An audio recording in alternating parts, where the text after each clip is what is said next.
What is up guys. आज के इस वीडियो के अंदर हम लोग लॉजिस्टिक रिग्रेशन स्टार्टिंग से लेके एंड तक सीखेंगे। तो मैं आप लोगों को बता दूं, ये वीडियो मेरी मशीन लर्निंग की प्लेलिस्ट का, यानी यूँ समझो यार मेरी मशीन लर्निंग के कोर्स का हिस्सा है। और यार अगर आपने पूरी प्लेलिस्ट एक्सेस नहीं की, पूरे कोर्स को एक्सेस नहीं किया तो एक्सेस कर लेना, आप लोगों की नॉलेज बढ़ेगी ही।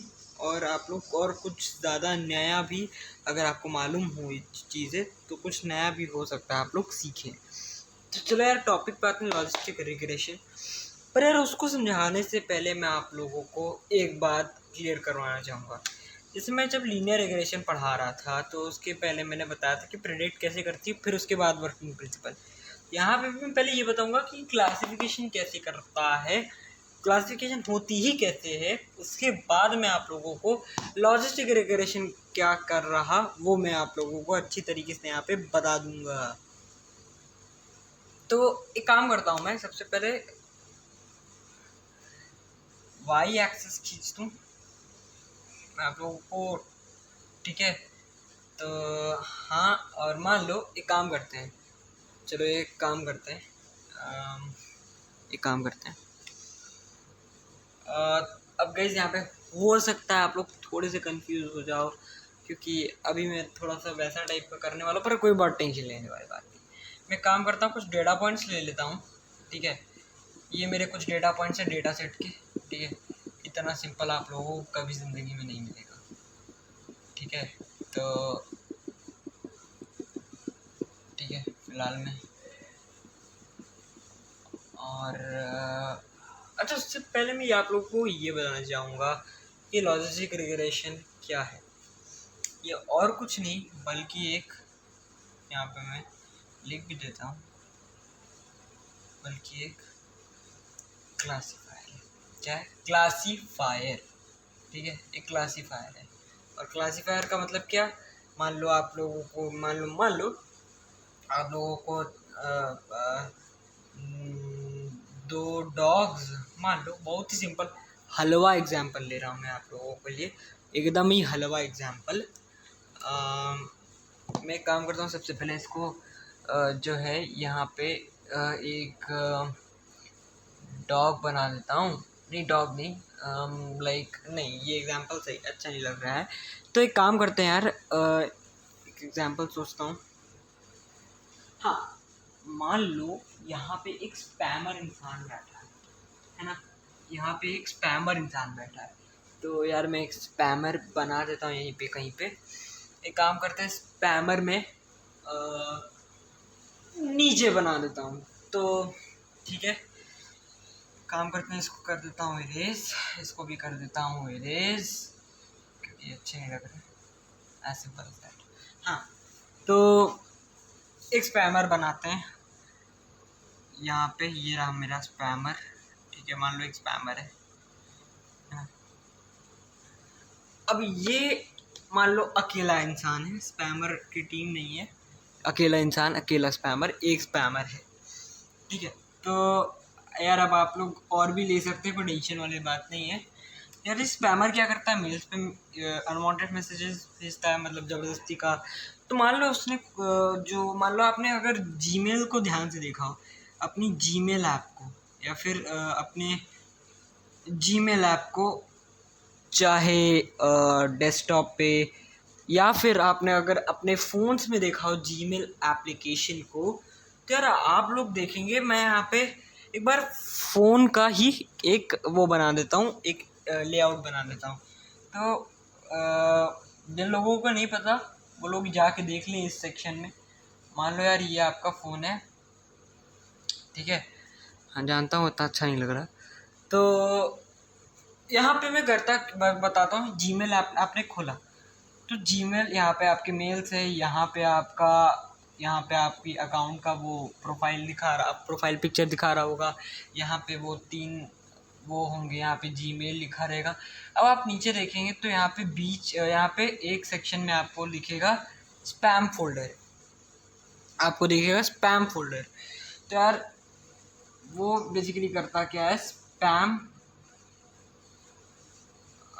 या तो वो यहाँ होता है या तो वो बीच में होता है, पर नहीं, स्पैम फोल्डर ऐसे नहीं दिखता। एक सेकेंड, ऐसे नहीं, यहाँ तो कंपोज का बटन होता है ना, हाँ, वो तीन तीन डॉट में आप लोगों को स्पैम का वो मिल जाएगा, स्पैम के लिए, स्पैम मैसेजेस देखने के लिए। तो यहाँ पे क्या हो रहा है, जो जीमेल वाले हैं यानी गूगल वाले जो हैं, गूगल वाले भाई साहब, उन्होंने एक ऐसा, पहले तो देखो पहले क्या हो रहा है, इनिशियली क्या हो रहा था, मैसेजेस आए जा रहे थे, ईमेल आए जा रहे थे।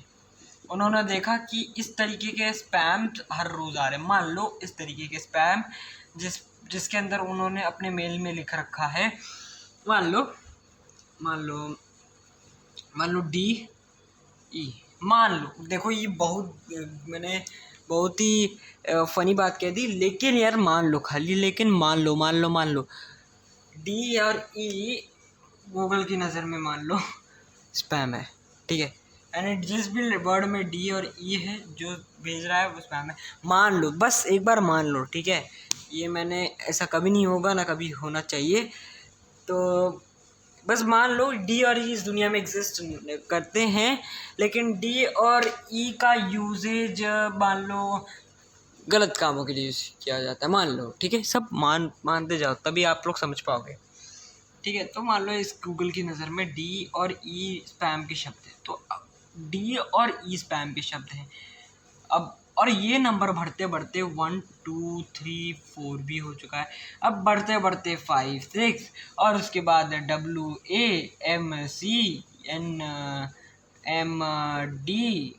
और DCMU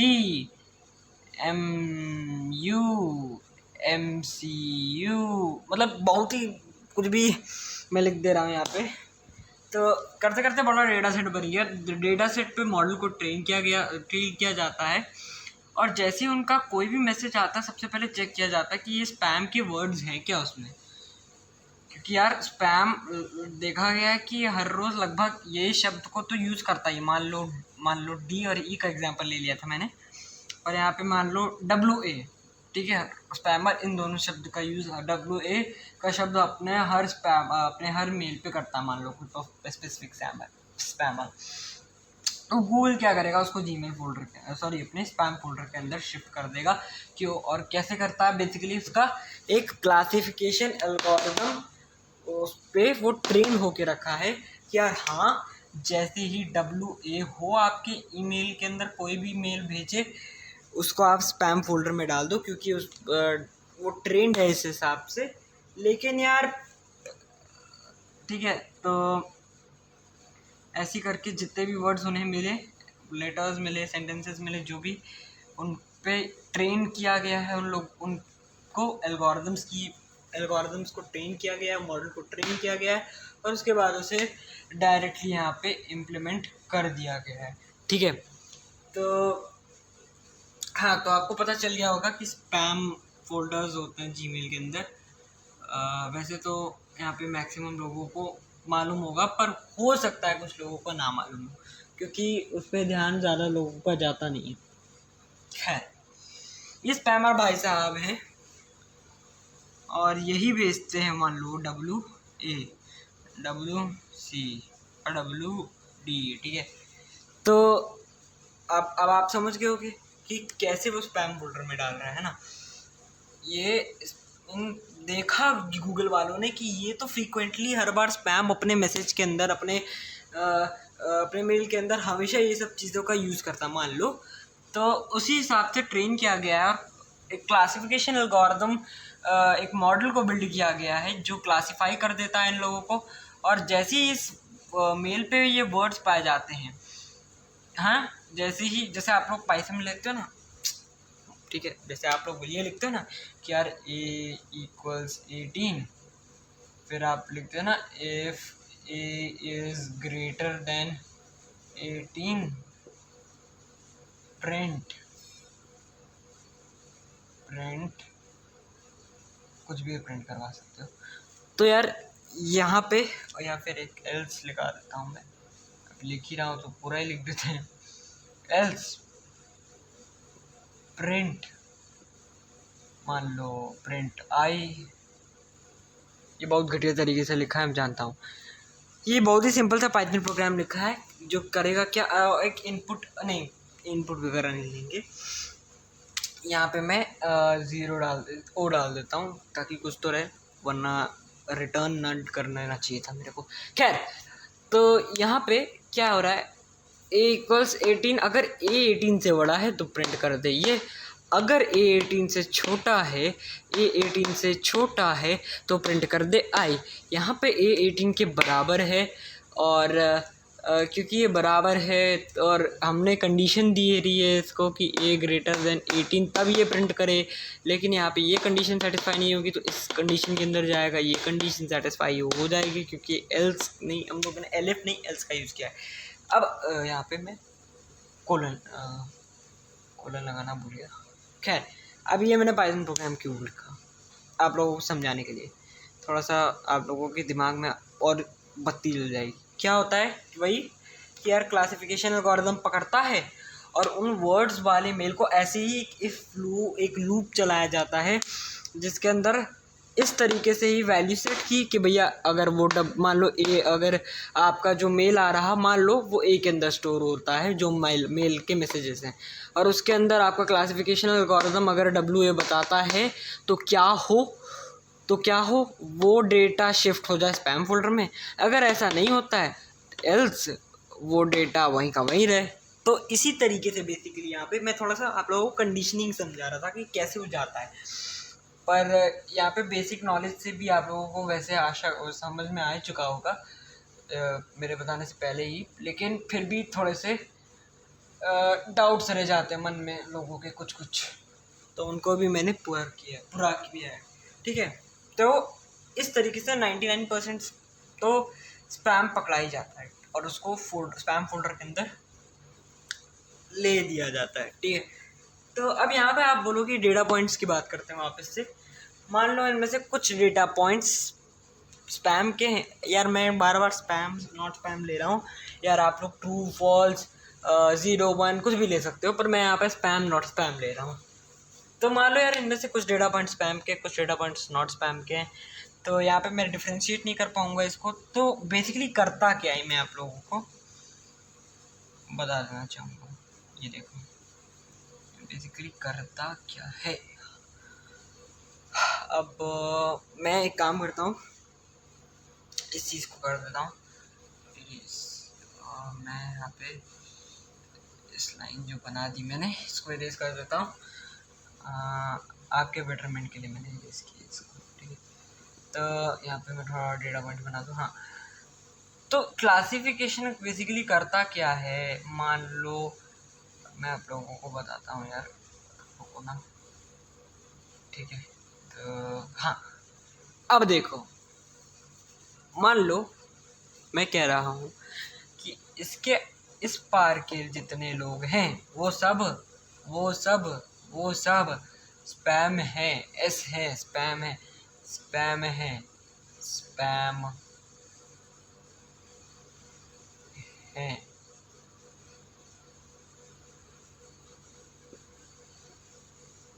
ना, स्पैम है। तो और इस पार वाले स्पैम डैश यानी स्पैम नहीं है मान लो। ठीक है, तो अब आप देखो यार, कोई बहुत ये जो बाउंड्री आपको दिख रही है फिजिकल है। अब मैंने आपको बताया था linear regression best fit line form करता है, देख लो ये बाउंड्री जो हम लोग बना रहे थे बेस्ट फिट लाइन वो फिजिकल था, मतलब हाँ यार वो रियलिटी में लाइन बना रहा था। क्या ऐसे ही सेम काम लॉजिस्टिक रिग्रेशन में भी होता है? क्या ऐसा सेम काम होता है?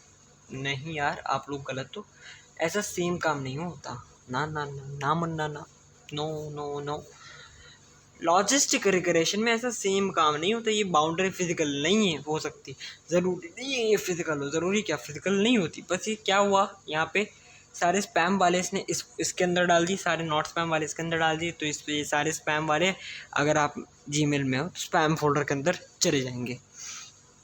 इस तरीके से बेसिकली ये क्लासीफाई ऐसे करता है। ठीक है, इन दोनों को डिफ्रेंशिएट कर देता है। अब कैसे डिफ्रेंशिएट करता है, अब इसको समझना है। तो चलते हैं और देखते हैं कैसे क्या होता है। तो मैं एक काम करता हूँ, आप लोगों को एक फंक्शन से इंट्रोड्यूस करवाऊँगा, और यार वो फंक्शन कमाल का फंक्शन है, और टोटली समझना ना तो अच्छी अच्छी मैथमेटिक्स होनी चाहिए, लेकिन मैं आप लोगों को बहुत ही सिंप्लीफाइड फॉर्म में उसको दिखाऊंगा। यार टेंशन लेने वाली बात नहीं है, ठीक है। तो हाँ यार, तो मैं एक ग्राफ दिखा देता हूँ आप लोगों को पहले। तो यहाँ पे मैं वाई एक्सिस खींच देता हूँ, ठीक है। यहाँ पे मैं अपनी एक्स एक्सिस खींच देता हूँ। अब आप बोलोगे क्या मैंने क्वाड्रेंट्स बनाए? देखो थोड़े से ये बेसिकली थोड़ा सा टेढ़ा लग रहा है, तो मैं इसको थोड़ा सा सीधा कर देता हूँ ताकि थोड़ा सा आप लोगों को अच्छा लगे, वरना कोई बात नहीं है, टेंशन लेने वाली बात तो कभी होती भी नहीं है।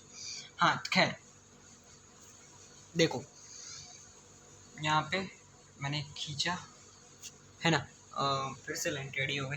अब मैं यार सीधा लाइन बना दूंगा, अब कैसी भी हो ये, वरना टाइम वेस्ट होता रहेगा आप लोगों का। तो काम करते हैं, स्ट्रेट लाइन बनाता हूँ। हाँ यार इस बार थोड़ी स्ट्रेट लाइन बनी। खैर, वाई एक्सिस, एक्स एक्सिस, ठीक है। अब आप बोलोगे क्वाड्रेंट्स बनाए क्या आपने? नहीं, क्वाड्रेंट नहीं बनाए, ये मैंने थोड़ा सा इसको इलोंगेट किया है, या वरना आप लोगों को मैं हमेशा ये बना ग्राफ दिखा रहा था। अरे बस इसको और इसको मैंने थोड़ा सा इलोंगेट किया है। क्या किया? इलोंगेट किया, थोड़ा सा थोड़ा लंबा कर दिया है। क्यों किया है वो आप लोगों को अपने आप समझ में आ जाएगा, वो सब चीज़ नहीं पता आपको की जरूरत पड़ेगी। अब ये लॉजिस्टिक रिग्रेशन हमारा करता क्या है, ये हमारा मान लो 0 है ना। एक काम करते हैं, आप लोग कंफ्यूज हो जाओगे पता चले और बोलोगे कमेंट के अंदर कंफ्यूज हो गए हैं। इसको हम काम करते हैं ना, नहीं इसको हम रखेंगे, इसकी तो हमें ज़रूरत है एक्चुअली बेस के लिए, सिर्फ कोई बहुत टेंशन नहीं लगती। हाँ, तो ज़ीरो जो है यहाँ पे है, और यहाँ पे ठीक है, तो ज़ीरो है यहाँ पे, और मान लो यहाँ पे कहीं 1 है, मान लो यहाँ पे यार 1 है कहीं, है ना, 1 है। तो बेसिकली ये एक सिग्मॉइड फंक्शन होता है। क्या होता है? सिग्मॉइड, सिग्मॉइड हो सकता है आप लोगों ने इसका नाम भी सुना हो, फंक्शन, सिग्मॉइड फंक्शन। तो सिग्मॉइड फंक्शन क्या करता है हमारे यहाँ पे? मैं सबसे पहले तो ग्राफ बना देता हूँ लॉजिस्टिक रिग्रेशन क्या। हाँ यार यही करता है लॉजिस्टिक रिग्रेशन। सबसे पहली बात, मैं यहाँ पे एक छोटी सी वैल्यू लिखूंगा, घबराना नहीं, छोटी सी वैल्यू लिखूंगा। मैं यहाँ पे लिखूंगा प्रोबेबिलिटी। अब आप बोलोगे प्रोबेबिलिटी का चक्कर कहाँ से आया? यार आप लोगों ने अगर प्रैक्टिकल्स किए लॉजिस्टिक रिग्रेशन में तो आप लोगों को पता होगा कि लॉजिस्टिक रिग्रेशन प्रोबेबिलिटी निकाल के देता है। नहीं पता तो मैं आपको बता दूँ, लॉजिस्टिक रिग्रेशन प्रोबेबिलिटी बना के देता है, और यही एक कारण है जिसकी वजह से ये क्लासिफायर होते भी इसके आगे रिग्रेशन लगा दिया गया है ना। बहुत से लोगों के अभी पढ़ते वक्त मन में आ रहा होगा कि यार ये क्लासिफायर है, रिग्रेशन क्यों लगा दिया? क्योंकि रिग्रेशन में क्या होता है, वो प्रेडिक्शन करता है। अब ये सब चीज़ अगर नहीं मालूम तो यार आप मेरी मशीन लर्निंग के कोर्स को एक्सेस कर लो, ठीक है। खैर let's come back to the topic. तो रिग्रेशन प्रेडिक्शन करता है, ठीक है। तब आप बोलोगे यार रिग्रेशन प्रेडिक्शन करता है तो यार लॉजिस्टिक के साथ नाम तो कुछ भी रख सकते हैं ना, लॉजिस्टिक के साथ रिग्रेशन क्यों रख दिया है? काहे क्लासिफायर क्यों नहीं रखा, क्लासिफिकेटर क्यों नहीं रखा, ये रिग्रेशन कैसे क्यों रख दिया? या फिर क्लासिफिकेशन क्यों नहीं रखा, लॉजिस्टिक क्लासिफिकेशन? हाँ सुनने में थोड़ा अजीब है, लेकिन जब ये बना था ना तब भी सुनने में अजीब था। खैर हाँ, मैं ये बोल रहा हूँ क्यों। अब आपको पता है रिग्रेशन वैल्यूज प्रेडिक्ट करके देता है। क्या क्या कहा मैंने? वैल्यूज प्रेडिक्ट करके देता है। तो यार आप देखो कि क्या हमारा ये प्रोबेबिलिटी जो ये प्रेडिक्ट ही तो करके दे रहा है, और प्रेडिक्ट क्या कर रहा? प्रोबेबिलिटी भी तो वैल्यू ही है ना, और कुछ थोड़ी है।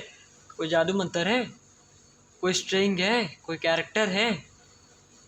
कुछ नहीं, बल्कि एक फ्लोट है ना। फ्लोट हो सकता है या फिर इंट हो सकता है, खैर फ्लोट ही होगा, नॉट एनीथिंग, फ्लोट। तो ये तो मैंने डेटा टाइप बता दिया आप लोगों को। तो डेटा टाइप तो ये तो मैंने बताना ही नहीं था, ये कहाँ से आ गया, ऑफ द टॉपिक चला गया मैं। हाँ, तो ये क्या करता है, रिग्रेशन वैल्यूज प्रेडिक्ट करता है, और ये प्रोबेबिलिटी प्रेडिक्ट करता है, जो कि और कुछ नहीं बल्कि वैल्यूज़ है। इसी वजह से इसको रिग्रेशन नाम दे दिया गया है, लेकिन ये करता क्लासिफिकेशन है। अब यहाँ पे प्रोबेबिलिटी निकलती है वो 0 या 1 के बीच में होती है। क्यों 0-1 के बीच में ही रह जाती है, क्योंकि सिग्मॉइड फंक्शन की वजह से। ये देखो ना सिग्मॉइड फंक्शन का ग्राफ, अगर आप इस ग्राफ को प्लॉट करो तो देखो क्या मिलता है, बस देखना। हाँ, ग्राफ को प्लॉट, ये तो ग्राफ ऑलरेडी प्लॉटेड है, तो इसी को इक्वेशन फॉर्म में मैं लिखता हूँ 1/1 प्लस ई, देखना ना, देखना 1 plus e raise to the power -6। बस खत्म किस्सा कहानी खत्म। अब देख लो आप इसी इक्वेशन से देख लो यार, उसी इक्वेशन से देख लो, ये तो कांस्टेंट है, ये जो x है हमारा वो फीचर है। आपको पता होगा कि x पे फीचर डालते हैं, x एक्सिस पे लेबल, y एक्सिस पे, इतना तो आपको अब तक तो पता चल ही गया होगा। नहीं पता तो again I am saying machine learning के कोर्स को मेरे एक्सेस करो, है ना। तो हाँ, ये probability 1/1 plus e raise to the power -x, ये प्रोबेबिलिटी की वैल्यू 1 और 0 के बीच में क्यों फ्लक्चुएट करेगी यार। आप दुनिया का कोई भी वैल्यू ले लो, 1/1 प्लस ई की वैल्यू एक बार मान लेते हैं, ई क्या है, कॉन्स्टेंट है। तो यार ई को मान लो 2 नहीं, आप लोग 2 नहीं 2 क्यों मानोगे, आप बोलोगे यार 2 क्यों माने हम, सुना। हाँ, 1 प्लस ई पे पावर ई मान लो यार, अभी 2 मान लो, minus raise to the power 1 रखो एक बार के लिए। नहीं, काम करता हूँ थोड़ा सा आप लोगों को यहाँ पे। अच्छा, आप लोगों ने ये पढ़ी होगी ना कि 1/3 या फिर 1/1 कितना ही ज़ीरो लगा दो, कितना ही ज़ीरो, दुनिया में सारे ज़ीरोज़ लगा दो आप लोगों। मैं आप लोगों को एक फैक्ट, आप लोगों को ये बात पती है, लेकिन मैं ये आप लोग पर्टिकुलरली नोटिस नहीं किए होंगे, हो सकता है कि ये भी हो। खैर, n नंबर ऑफ ज़ीरोज़ लगा दो यार आप, n नंबर ऑफ। मैं ये क्यों ऐसे कर रहा हूँ आप लोगों को अभी समझ में आ जाएगा। n नंबर ऑफ ज़ीरोज़ लगाते जाओ, कुछ भी नंबर ऑफ ज़ीरोज़ लगाते जाओ।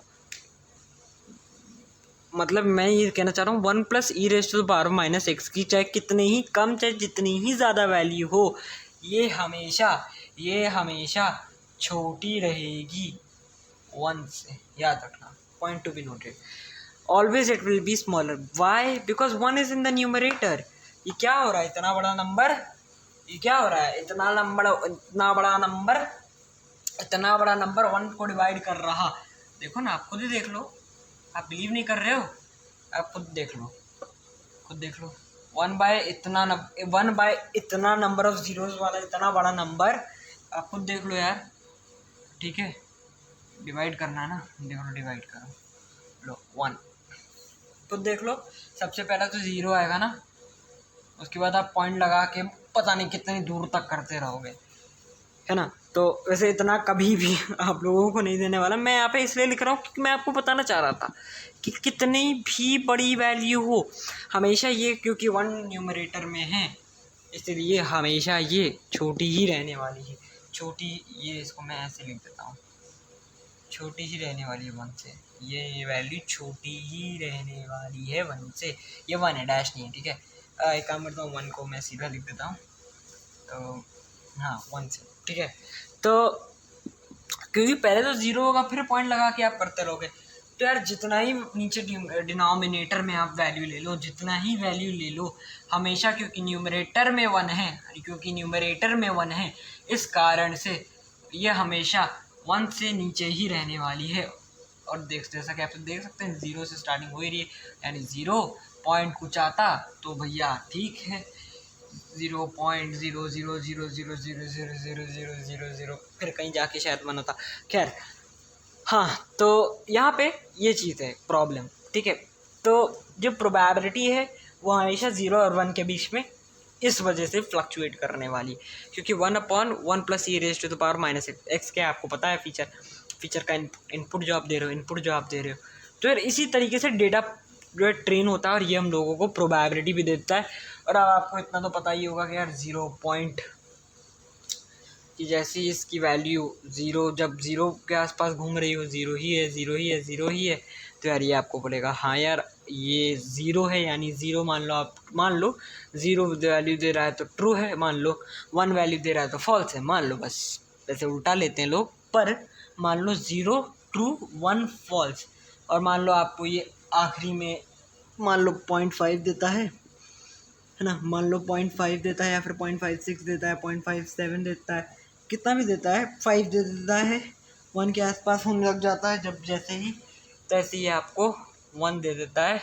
और आप अंडरस्कोर प्रोबा फंक्शन की मदद से एक्यूरेट प्रोबेबिलिटी भी ले सकते हो। लॉजिस्टिक रिग्रेशन में एक फंक्शन होता है, क्या होता है, प्रिडिक्ट अंडरस्कोर प्रोबा, प्रिडिक्ट वैसे ये फंक्शन मेरे को नहीं, मतलब आप लोग जब प्रैक्टिकल्स करोगे तो, यहाँ पे नहीं, ठीक है, पर ये काम यही काम करेगा, प्रेडिक्ट अंडरस्कोर प्रोबा फंक्शन, और बस आप उसके अंदर पैरामीटर इनपुट कर लेते हो, ठीक है। तो इसको मैं यूज़ कर देता हूँ, और यार इस सब के प्रैक्टिकल प्रोजेक्ट्स करोगे तभी आप ये फंक्शंस कैसे यूज़ करना समझ पाओगे, और प्रोजेक्ट्स भी मैंने आप लोगों को ऑलरेडी करवा रखे हैं, आप देख लेना। हाँ, तो यार प्रोबेबिलिटी यहाँ पे 1/1 plus e raise to the power minus x की हो जाती है हमारी प्रोबेबिलिटी। तो हाँ, अब मैं आप लोगों को ये बताना चाहूँगा, एक कुछ इम्पॉर्टेंट नोट्स देना चाहूँगा। लाइक मान लो आप लोगों को इस प्रोबेबिलिटी का रिलेशन चाहिए, किसके साथ रिलेशन चाहिए आप लोगों को, लीनियर रिग्रेशन के उस लाइन के साथ, वो भी आप लोगों को मिल जाएगी, उसकी भी वैल्यू ऑलरेडी मैथमेटिकली फाउंड है। तो यार ये तो आप लोगों को पता ही है, लीनियर रिग्रेशन का उस स्लोप का क्या value, y equals mx plus C, कैसे आया, क्यों आया, कैसे होता है, m की वैल्यू कैसे निकलेगी, c की वैल्यू x, तो फीचर, तो ये सब मैंने लीनियर रिग्रेशन वाले कंप्लीट वीडियो के अंदर कवर किया हुआ है कि कैसे लीनियर रिग्रेशन काम करता है, प्रेडिक्शंस कैसे होती हैं, सब कवर करके रखा है, आप लोग उस वीडियो को देख लेना समझने के लिए। तो यार जो mx प्लस सी है, अब यहाँ पे बात आती है कि यार ये mx प्लस सी क्या ये रिलेटेड है इस प्रोबेबिलिटी से। हाँ यार ये प्रोबेबिलिटी से रिलेटेड है। क्या रिलेशन है, ये y जो है, ये y हमारी बेस्ट फिट लाइन है, वही बेस्ट फिट लाइन की इक्वेशन, y हमारा ऑड्स का बताता हूँ लोगों को, सेकेंड, y हमारा और कुछ नहीं बल्कि ये y हमारा लॉग ऑफ ऑड्स के बराबर होता है। इस कॉन्टेक्स्ट में देखिए, इन दोनों को एक बार बराबर करें, लॉग ऑफ ऑड्स। अब आप लोगों को हो सकता है कई सारे लोग भूल गए हों ऑड्स क्या होता है, या फिर हो सकता है आप लोगों को पता ना हो, जो भी है ऑड्स में आप लोगों को बता देता हूँ क्या होता है। मैथमेटिक्स में आप लोगों ने पढ़ रखी होगी कि ऑड्स क्या होता है। Odds equals probability upon 1 minus probability, ठीक है, odds equals probability upon 1 minus probability. तो यहाँ पे प्रोबेबिलिटी हमारी ये है, तो यानी लॉग इंटू यहाँ पे 1/1 plus e raise to the power minus x, जो कि हमारी पहली जो हमारी प्रोबेबिलिटी है, अपॉन 1 माइनस फिर प्रोबेबिलिटी, और यार प्रोबेबिलिटी फिर लिख देते हैं 1 plus e raise to the power minus x. Guys यही होती है y, यही है वैल्यू y की, ठीक है। तो आप लोग लॉग ऑफ ऑड्स याद रखना, ऑड्स याद रखना, हो जाएगा। तो नहीं, इसको थोड़ा सा मैं और सिंप्लीफाई कर दूंगा, तो अभी यहाँ पे तो इसको मैं थोड़ा सा 1/1 मैं थोड़ा सा सिंप्लीफाई करके यहाँ पे लिख देता हूँ। तो इक्वल्स लॉग इनटू इसकी वैल्यू हो जाएगी आप लोगों की 1/1 plus e raise to the power minus x into नहीं -1 हो जाएगी, ठीक है। तो यार इसको सॉल्व करने पे आप लोगों को यही मिलेगा, आप लोग सॉल्व कर लेना यार, आराम से करते रहना। और यार यही ये है भाई, मतलब यानी जो बेस्ट फिट लाइन है उसको प्रोबेबिलिटी के टर्म्स में देखा जाए तो यार ये इक्वेशन लॉग ऑफ, यानी आप लोगों को एक लीनियर रिग्रेशन की एक और इक्वेशन मिलती है। पर यार लॉग वगैरह का चक्कर मत पालना आप लोग, m x plus c standard है। पर मैं आप लोगों को रिलेशन समझाने की कोशिश कर रहा था। तो ये रहा आपकी वाई की इक्वेशन, वाई क्या है, एम एक्स प्लस सी, यानी एम एक्स प्लस सी इन दोनों के बराबर है। ठीक है ना।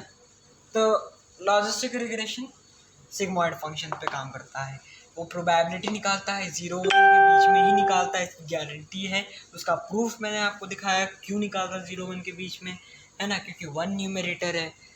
तो 0 मतलब आप कुछ भी मान सकते हो कि 0 वैल्यू दे रहा तो फॉल्स, 1 वैल्यू दे रहा तो ट्रू।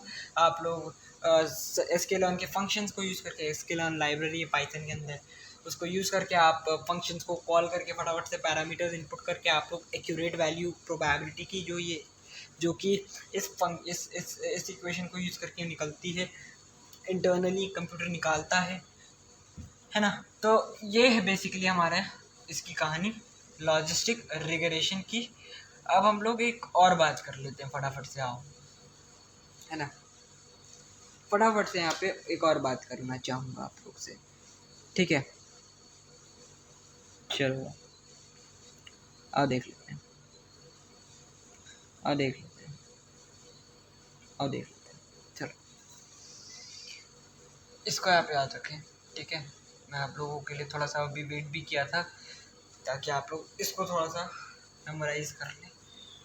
तो मेमोराइज वैसे तो कॉन्सेप्ट है तो आप लोगों को आराम से समझ में आ गया होगा, तो टेंशन नहीं वाली बात तो नहीं। ऑड्स को भी याद रखें, probability upon 1 minus probability, sigmoid function था ये। ठीक है, सिग्मॉइड फंक्शन।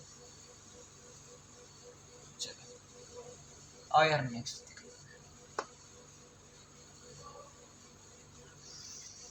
नेक्स्ट देख लेते हैं। तो मैं यार एक काम करता हूँ, इन देखो आप लोग जानते हैं कि ये लॉजिस्टिक रिग्रेशन एक सुपरवाइज लर्निंग का एल्गोरिथम है, एक एसएलए है। एसएलए देखो, एसएलए मैंने बनाया है, अभी तुरंत बनाया है। आप लोग इसे कहीं भी बोले ना कि ये एक एसएलए है, ये बोले आप सुपरवाइज लर्निंग एल्गोरिथम, या ठीक है, सुपरवाइज लर्निंग एल्गोरिथम। ठीक है, तो एक सुपरवाइज लर्निंग का एल्गोरिथम है ना। तो वहाँ पे जो भी मॉडल्स ट्रेन होते हैं, जो भी सब चीज़ होती हैं, वो सारी वेट्स और बायस, यानी मेरा मतलब है कि जो हमारी यार एम एक्स प्लस सी के अंदर, एम एक्स प्लस सी के अंदर मान लो यहाँ पे एम एक्स प्लस सी, एम और सी हमारी एक वेट से एक बायस है। तो ठीक इसी तरीके से ये था, ये भी सुपरवाइज लर्निंग का ही एक एल्गोरिथम है। तो यार क्योंकि ये भी सुपरवाइज लर्निंग का एल्गोरिथम है, सुपरवाइज लर्निंग के सारे एल्गोरिथम सारे वेट्स और बायस पे डिपेंडेंट होते हैं। तो यहाँ पे मैं आप लोगों को फटाफट से इसके लिए वेट्स और बायस निकालता हूँ। यहाँ पे मैं वेट्स और बायस निकालता हूँ, वेट्स और बायस यानी एम। अब आप बोलोगे यार वेट्स और बायस, यार इसके लिए हम लोग को ज़रूरत ही नहीं है एमसी की, एमसी की ज़रूरत थी तब हम लोग निकाल रहे थे ना। अरे यार खुद सोचो, एमसी की अब ज़रूरत क्या रही है, एमसी का हम लोग का मतलब नहीं है। अब हमारे पास सब चीज़ें, हम लोग खाली एक्स से सब काम कर सकते हैं, सिर्फ एक्स से, और एक्स हमें ज़रूर मिलेगा, ज़रूर मिलेगा, ज़रूर मिलेगा ज़रूर। तो यार टेंशन लेने वाली बात थी, ख़त्म, है ना। तो वेट्स एंड बायस वाला किस्सा ख़त्म। अब यार अब आप बोलोगे यार लॉस फंक्शन इसका कैसे निकालें, लॉस फंक्शन इसका कैसे निकालेंगे, लॉस फंक्शन अब इसका कैसे निकालेंगे, मतलब लीनियर रिग्रेशन का तो आप लोगों ने सीख लिया, लीनियर रिग्रेशन का देखो मैं शॉर्ट फॉर्म्स में लिख रहा था अभी यहाँ पे। चलो अब फटाफट से लॉजिस्टिक रिग्रेशन का देख लेते हैं। तो मान लो एक डेटा सेट ले लेता हूँ मैं, और हाँ यार डेटा सेट ले लेता हूँ मैं। तो हाँ यहाँ पे लॉस फंक्शन वगैरह तो ज़रूरत नहीं है लॉजिस्टिक रिग्रेशन के केस के अंदर, क्योंकि हमें वैल्यूज प्रिडिक्ट करनी है। ठीक है, लॉस फंक्शन अब आप, मैंने अभी बोला ना, चलो लॉस फंक्शन देखते हैं कैसे निकलेगा। लॉजिस्टिक रिग्रेशन में उसकी ज़रूरत ही नहीं है हम अपन को। यार लॉस फंक्शन की ज़रूरत क्यों नहीं है,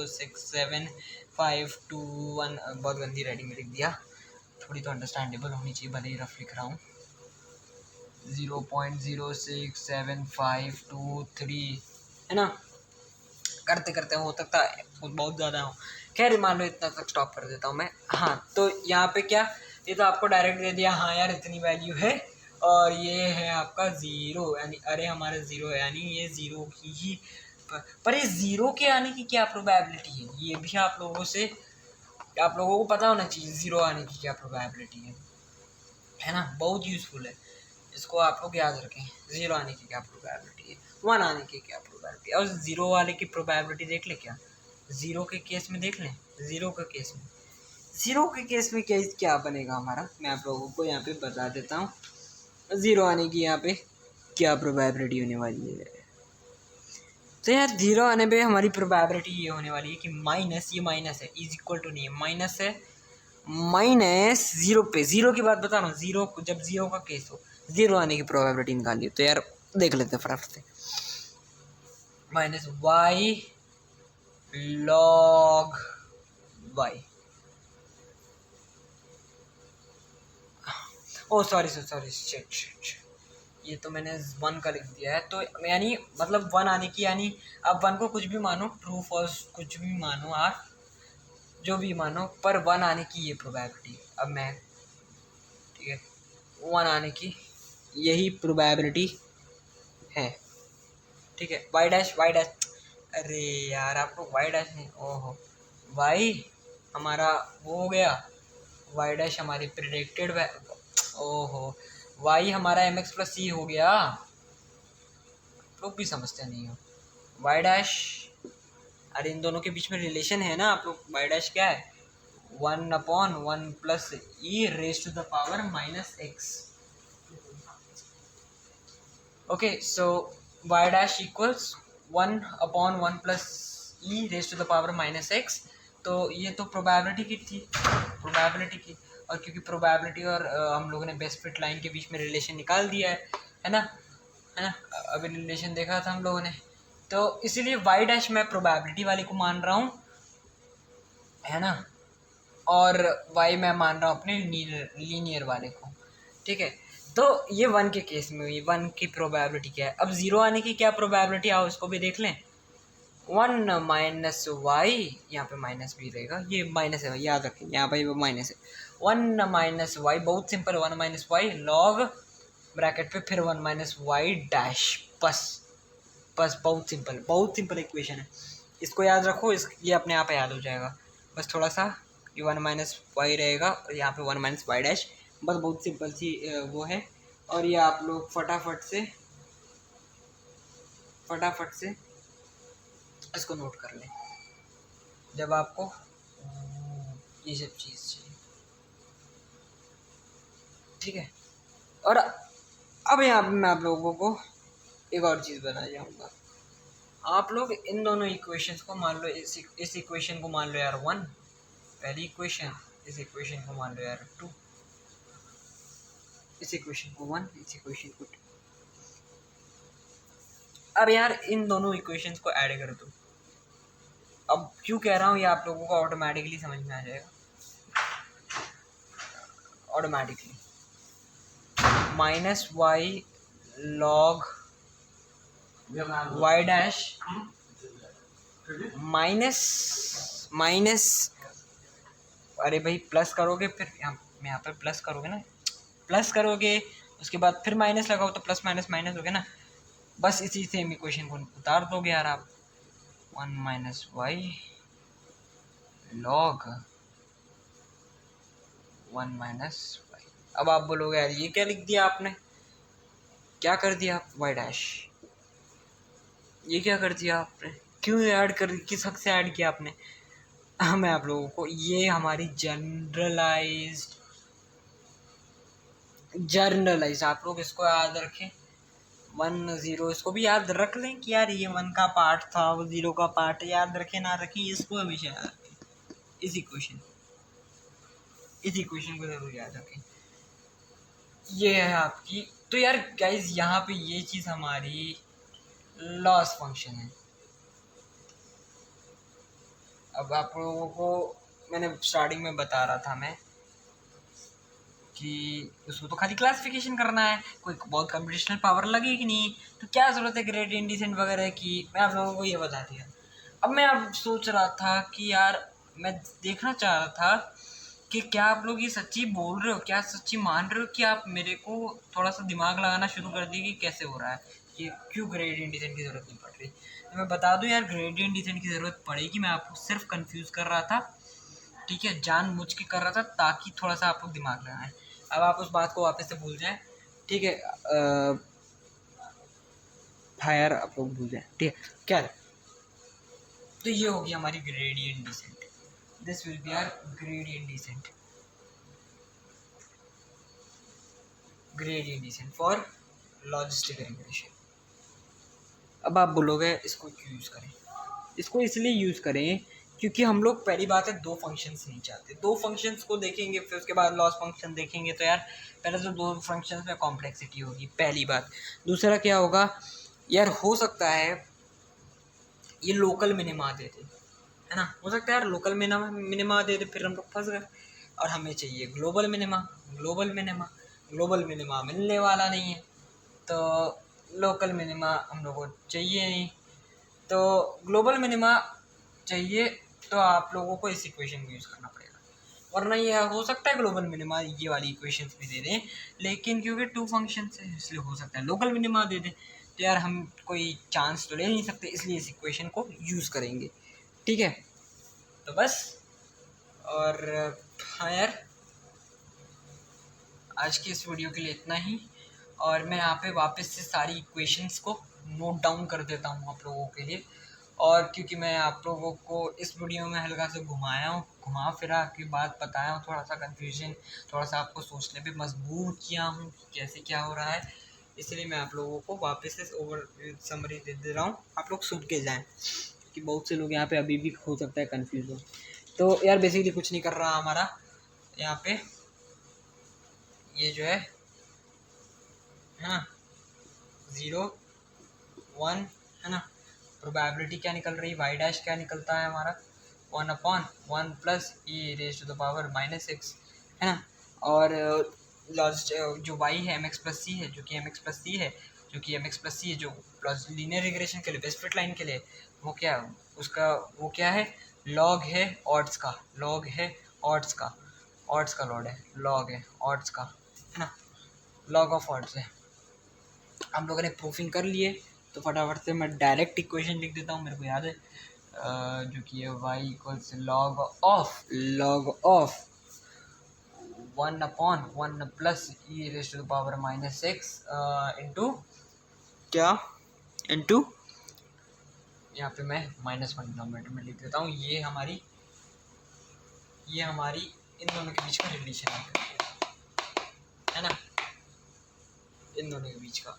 अब यार बात आती है यहाँ पे लॉस फंक्शंस की, तो लॉस फंक्शंस के लिए मैंने इक्वेशंस दोनों बताए थे, उसको मैंने बोला रटना मत, इसको रट लेना, हालांकि आपको वो भी बताना चाहिए, -y log y dash -1 -y log, फिर ब्रैकेट में 1 -y डैश, है ना, इसको रट लेना। तो यार इसको समझ गए होंगे आप क्यों हम लोग जनरलाइज्ड इक्वेशन क्यों इस्तेमाल कर रहे हैं, क्योंकि हमें ग्लोबल मिनिमा ऑलवेज चाहिए, कभी भी लोकल मिनिमा नहीं चाहिए। तो और ये क्या है, और कुछ नहीं बल्कि ये इसके लिए एक ग्रेडियंट डिसेंट के तौर पे काम करेगा। और लॉस फंक्शन आपको वो दो इंडिविजुअल दे देंगे, ठीक है। तो ग्रेडियंट डिसेंट लॉस फंक्शन इसका कैसे निकलेगा, सब चीज़ आपको इक्वेशंस, आई होप आपको सिग्मॉइड फंक्शन ये वाला ये वाला जो सिग्मॉइड फंक्शन है जो जिसका ग्राफ बनाया मैंने, ये वाला जिसका ग्राफ बना था, वो आप लोगों को आशा करता हूँ यार समझ में आ गया होगा। और यार बेसिकली इस इक्वेशन को, ये सिग्मॉइड फंक्शन है, ये इक्वेशन जो मैंने ये इस रिलेशन को हमेशा याद रखें, इस रिलेशन को और इस रिलेशन को, तो और ये ग्राफ को हमेशा याद रखें। बहुत सारे लोग क्या करते हैं, मैं आप लोगों को एक गलती बताता हूँ, बहुत सारे लोग क्या करते हैं, बहुत सारे लोग इसको इस तरीके से बना देते हैं कि यहाँ जाए तो 1, यहाँ जाए तो 0। अब ये बहुत तरीके से गलत है यार, मैथमेटिकली ही गलत है। आप लॉजिकल बाद में लगाना, मैथमेटिकली गलत है। देखो यार खुद देखो, इसकी वैल्यू बढ़ती जाएगी, बढ़ती जाएगी, बढ़ती जाएगी, मैथमेटिकली गलत हो गया। अब नेगेटिव पॉजिटिव की बात करते हैं, अब बोलते हैं नेगेटिव पॉजिटिव। अब देखो वो गलत बात है, ठीक है, क्योंकि क्वाड्रेंट्स के हिसाब से नहीं, वैल्यूज़ के हिसाब से हमारी प्रोबेबिलिटीज निकलती हैं। तो आप इस इक्वेशन को ज़रूर याद रखें, और ये हमेशा 0 to 1 में ही फ्लक्चुएट करेंगे क्योंकि इसका न्यूमरेटर 1 है, ठीक है। तो इसका भी लॉस फंक्शन होता है, वो मैंने आपको बताया अभी, ग्रेडियंट डिसेंट भी बता दिया। तो और यहाँ पे अब यहाँ पे लॉजिस्टिक रिग्रेशन मैंने टोटल जो है ख़त्म कर दिया। अब याद रखिए इसको क्लासीफायर क्यों बोलते हैं, क्योंकि ये क्लासीफाई करता है। रिग्रेशन क्यों इसको नाम दिया है, क्योंकि प्रेडिक्ट करता है। क्या प्रेडिक्ट करता है, वैल्यू प्रेडिक्ट करता है, किस चीज़ की, प्रोबेबिलिटी की। तो ये प्रेडिक्ट तो कर रहा, ये प्रोबेबिलिटी तो निकाल रहा है ना, इसलिए इसको हम लोग यहाँ पे रिग्रेशन टर्म कर देते हैं, पर क्योंकि ये क्लासीफायर है इसलिए क्लासीफायर ही रहेगा। तो गाइस आज की इस वीडियो के लिए इतना ही। नेक्स्ट वीडियो में हम लोग KNN क्लासीफायर देखेंगे। तो तब तक के लिए okay bye, make sure you like this video.